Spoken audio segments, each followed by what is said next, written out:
Assalamualaikum warahmatullahi wabarakatuh. Perkenalkan, nama saya Rukiatun Hasanah dari kelas 6C reguler sore. Di sini saya akan membuat video pembelajaran mikro yang bertemakan pembelajaran mengenai texture pen.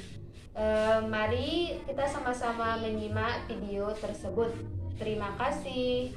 Assalamualaikum warahmatullahi wabarakatuh. Selamat pagi anak-anak. Bagaimana kabarnya hari ini? Alhamdulillah, semoga kita selalu diberikan kesehatan agar kita dapat mengikuti pembelajaran di kelas ini. Baik, sebelum kita mulai pembelajaran, seperti biasa Ibu akan menginstruksikan kalian untuk memeriksa sampah di bawah meja atau kursi kalian, atau di dalam kolong mejanya. Kalau ada sampah bisa dibuang di tempat sampah ya. Jika tidak ada, bisa duduk tertib di tempat duduknya masing-masing. Baik, Ibu beri waktu 3 menit ya. Baik anak-anak, waktunya sudah habis. Anak-anak bisa kembali duduk di tempat masing-masing. Dan setelah itu kita akan memulai pembelajaran. Sebelum kita memulai pembelajaran ini, kita sama-sama berdoa menurut agama dan kepercayaan kita masing-masing. Alvin, bisa dipimpin doanya?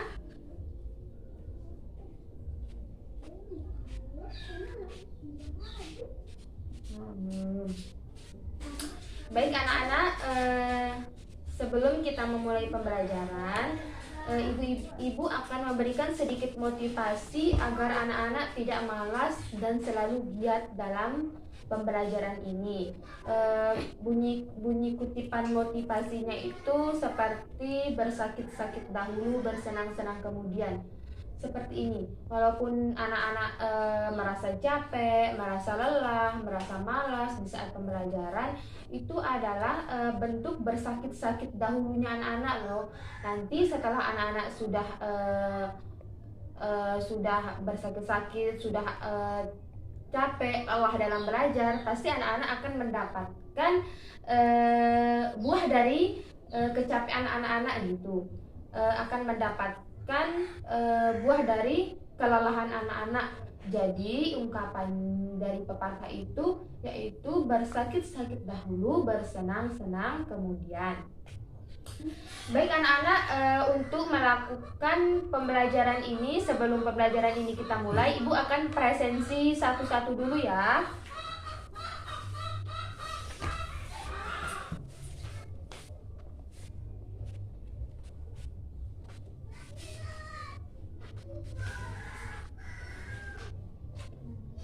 Alvin, Akbar hadir, Aldi, Alparo, Naila, Ibza, Hanin, Raihana. Raihana sakit ya. Semoga kita sama-sama doakan anak-anak, semoga teman-teman anak-anak agar Raihana agar cepat sembuh dan diberikan kesembuhan oleh Allah, agar cepat kembali berkumpul bersama kita untuk mengikuti pembelajaran di kelas. Baik anak-anak, seperti biasa setelah Ibu melakukan presensi, anak-anak akan membaca literasi, membaca buku 15 menit. Dimulai, waktunya itu dimulai dari sekarang ya.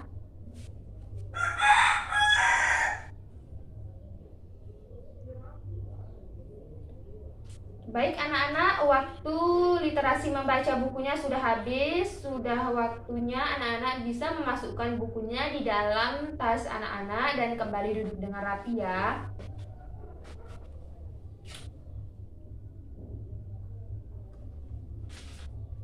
Ayo baik anak-anak, kita akan memulai pembelajaran pada hari ini. Siapa yang masih ingat pembelajaran kita pada hari ini tentang apa? Ibu sudah memberikan bocorannya pada minggu kemarin, pada pertemuan kemarin, bahwa pembelajaran kita pada hari ini tentang apa? Ya, Naila, tentang apa? Bagus, tentang teks cerpen.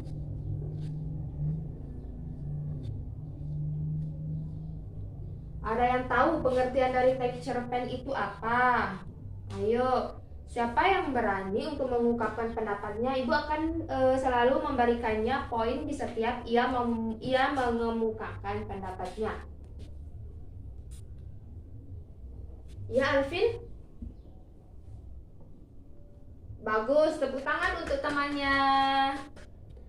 Jadi, menurut Alvin, pengertian cerpen itu adalah karya sastra yang berupa fiktif, yang isinya berupa kejadian yang tidak benar atau hanya direkayasa. Benar, karena di dalam cerita cerpen itu dibuat secara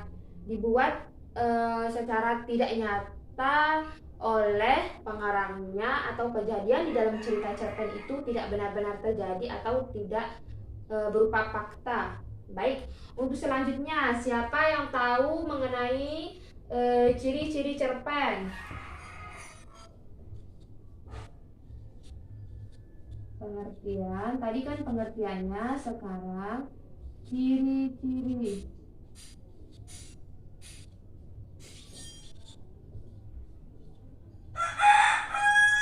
Siapa yang tahu ciri-ciri cerpen itu apa? Ya, Akbar. Ya, bagus. Ya, seperti yang diungkapkan oleh temannya yaitu Akbar, bahwa ciri-ciri cerpen itu memuat paling banyak 10 halaman, maksimal 10 halaman, dan penampakannya itu diceritakan secara singkat dan bisa dibaca satu kali duduk. Maksudnya dibaca satu kali duduk itu apa ya? Maksudnya itu seperti ini. Cerpen itu bisa dibaca satu kali duduk, yaitu tidak memerlukan beberapa hari atau hanya bisa dibaca beberapa jam saja sudah cukup untuk membaca satu buah cerpen begitu. Baik anak-anak, untuk selanjutnya sebelum kita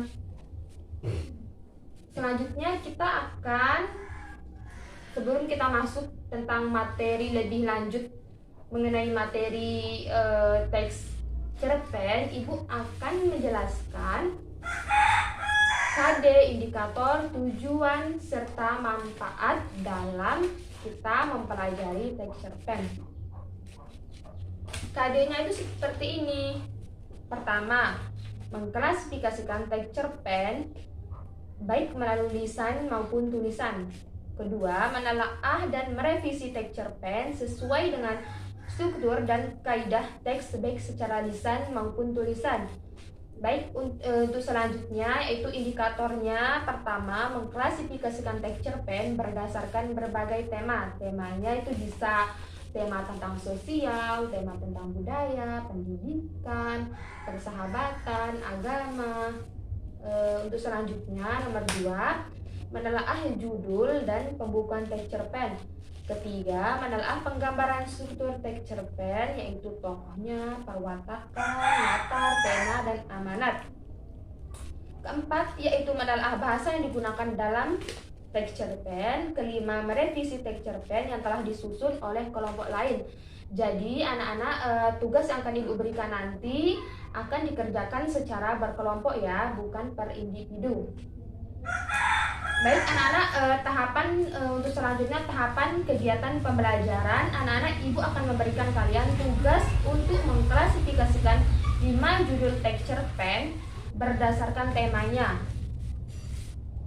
5 judul teks cerpen itu, yang pertama judulnya Purnama di Atas Pesantren. Kedua, Bersyukur Dapat Merubah Dunia.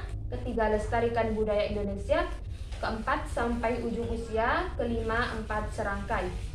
Anak-anak akan mengklasifikasikan kelima cerpen yang sudah Ibu sebutkan ke dalam berbagai tema. Misalnya Purnama di Atas Pesantren, temanya itu seperti apa begitu. Terus Bersyukur Dapat Merubah Dunia, temanya seperti apa. begitu. Terus anak-anak akan mengkaji struktur dari kelima teks cerpen tersebut. Mengkaji struktur teks cerpen itu dengan mencari tema, tokoh, penokohan, latar, dan amanat. Dan tugas ini seperti yang Ibu tadi bilang akan dikerjakan secara berkelompok. Setelah anak-anak selesai mengerjakan tugas ini, nanti anak-anak akan mempresentasikan hasil dari kerja kelompok anak-anak di depan kelas dan di depan kelas. Setelah itu, sebelum anak-anak memulai mengerjakan tugas, Ibu akan menjelaskan cara mengklasifikasikan 5 judul cerpen berdasarkan tema itu. Setelah itu, anak akan mengkaji struktur teks cerpen, yaitu temanya apa di dalam cerita tersebut, tokoh, latar, penokohan, dan amanat. Sebelum anak-anak mengerjakan tugas tersebut, Ibu akan menjelaskannya. Yang pertama, anak-anak akan mengklasifikasikan judul berdasarkan tema.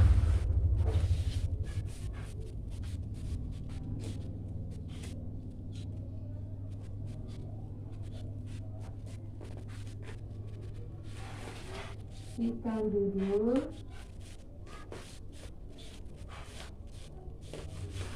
berdasarkan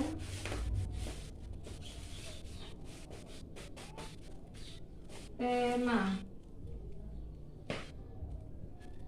Mengklasifikasikan itu yaitu menggolongkan judul tersebut termasuk ke dalam tema apa. Misalnya tema tentang agama, tema tentang budaya, tema tentang sosial, begitu. Untuk selanjutnya anak-anak akan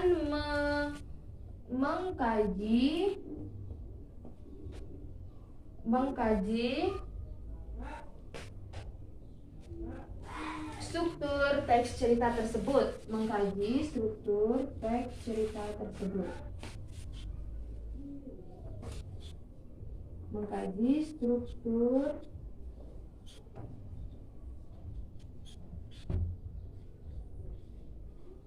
teks cerpen. Anak-anak akan mengkaji struktur teks cerpen itu. Mengkajinya itu di dalamnya itu ada pertama tema, latar, penokohan,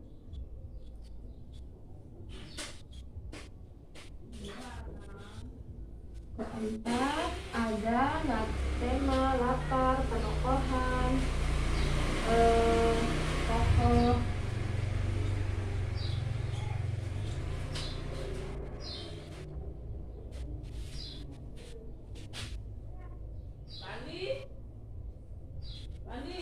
amanat.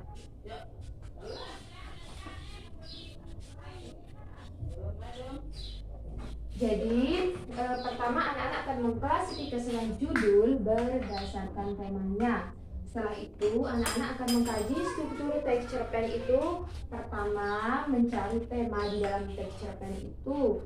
Cara mencari tema itu artinya gagasan pokok atau pokok pikiran yang terkandung di dalam cerita tersebut.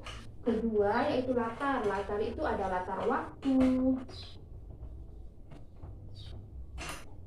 latar suasana, latar tempat. Latar waktunya, misalnya latar waktunya apakah siang, malam, pagi. Kalau suasana, mungkin di dalam cerita tersebut mengandung suasana sedih, suasana ditinggal oleh anaknya. Misalnya dalam cerita tersebut anaknya meninggal, berarti latarnya itu, latar suasana itu yaitu sedih begitu. Kalau latar tempat, misal tempat terjadinya peristiwa itu di mana, misal cerita mengenai pencopetan yang terjadi di jalan raya, berarti latar tempatnya itu yaitu jalan raya gitu. Tokoh itu adalah siapa para pelaku di dalam cerita tersebut. Para pelaku adalah cerita tersebut. Begitu. Kalau penokohan itu adalah sifat atau karakter para tokoh di dalam cerita tersebut. Penokohan itu ada protagonis,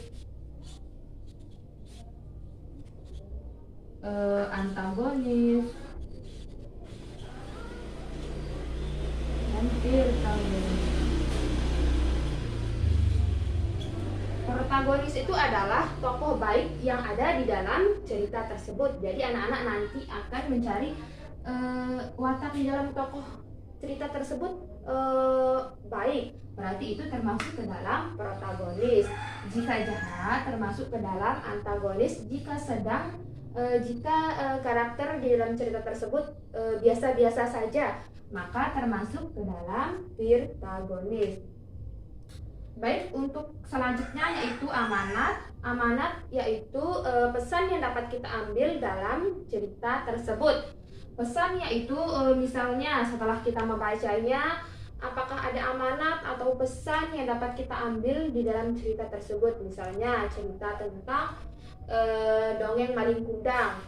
Setelah kita membacanya, cerita tersebut kan mengandung amanat yang dapat kita ambil dan kita gunakan pada kehidupan sehari-hari. Amanatnya kita di dalam cerita Malin Kundang itu, amanatnya yaitu kita tidak boleh durhaka kepada kedua orang tua. Itu yang dimaksud dengan amanat, yaitu pesan yang dapat kita ambil, atau bisa disebut pesan atau hikmah yang dapat kita ambil dalam cerita tersebut. Baik anak-anak, setelah ibu menjelaskan mengenai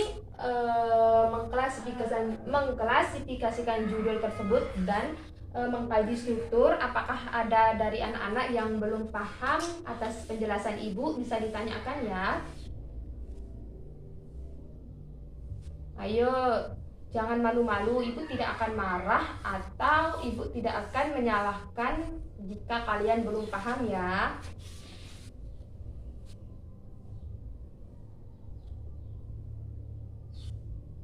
Baik anak-anak, jika tidak ada, anak-anak bisa langsung mengerjakan tugas yang ibu akan berikan, yaitu pertama, kelima judul tersebut yang sudah ibu bacakan dan ibu bagikan tadi. Kalian akan mencari, pertama mengklasifikasikan judulnya termasuk ke dalam beberapa tema. Kedua itu mengkaji struktur teks cerpen tersebut. Setelah jadi tugas kalian itu, kalian bisa mengumpulkan di meja ibu. Jadi tugas tersebut anak-anak kerjakan secara berkelompok ya. Ya, terima kasih.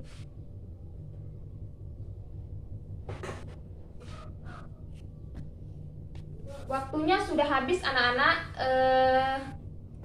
Hasil dari kerja kelompok kalian, anak-anak bisa kumpulkan di meja ibu di depan ya. Ayo. Untuk selanjutnya, seperti yang ibu katakan tadi, semua kelompok akan maju satu persatu untuk mempresentasikan hasil dari kerja kelompok kalian ya. Tepuk tangan semua ya anak-anak. Baik. Terima kasih untuk semua kelompok yang sudah mempresentasikan hasil dari kerja kelompoknya. Baik, untuk selanjutnya ibu akan menyimpulkan pembelajaran hari ini. Pengertian cerpen seperti yang sudah tadi Naila kemukakan. Cerpen itu mengenai cerita fiktif, sebuah karya sastra yang berupa cerita fiktif yang isinya berupa kejadian yang tidak nyata atau kejadian yang dibuat-buat.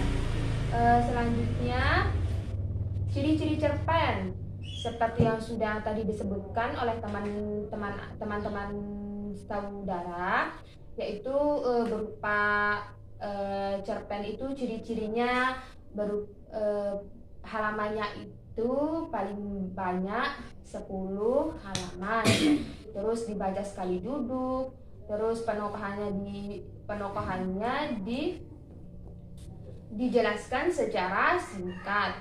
Baik, untuk selanjutnya struktur teks cerpen itu setelah itu anak-anak bisa mencari tokoh, perwatakan, latar, tema, amanat yang terkandung di dalam cerpen tersebut. Baik anak-anak, untuk pertemuan selanjutnya anak-anak akan menelaah teks cerpen yang telah dikaji oleh kelompok lain. Setelah ditelaah, anak-anak bisa merevisi teks cerpen. Maksudnya seperti ini. Nanti anak-anak akan menelaah atau memeriksa pekerjaan dari kelompok lain. Setelah anak memeriksa pekerjaan dari kelompok lain, akan diberikan masukan dari kelompok lain. Setelah diberikan masukan tersebut, anak-anak akan merevisi tugas yang telah dikerjakannya dengan benar. Baik anak-anak, untuk mengakhiri pembelajaran ini, kita akan menutupnya dengan sama-sama berdoa menurut agama dan kepercayaan kita masing-masing. Sebelum kita berdoa, Ibu menganjurkan untuk anak-anak berkamas dulu dan memasukkan buku pembelajarannya. Jika sudah, anak-anak bisa duduk dengan tertib kembali dan kita akan sama-sama beristirahat dan akan melanjutkan pertemuan kita pada pertemuan selanjutnya. Baik, Alvin sudah siap untuk memimpin teman-temannya berdoa untuk mengakhiri pembelajaran kita. Ya.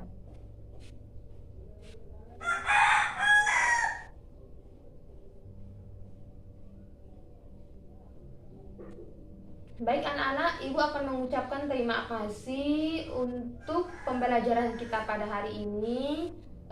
Kita akan melanjutkannya pada pertemuan selanjutnya. Terima kasih untuk partisipasinya pada hari ini. Kurang dan lebihnya Ibu mohon maaf. Wassalamualaikum warahmatullahi wabarakatuh.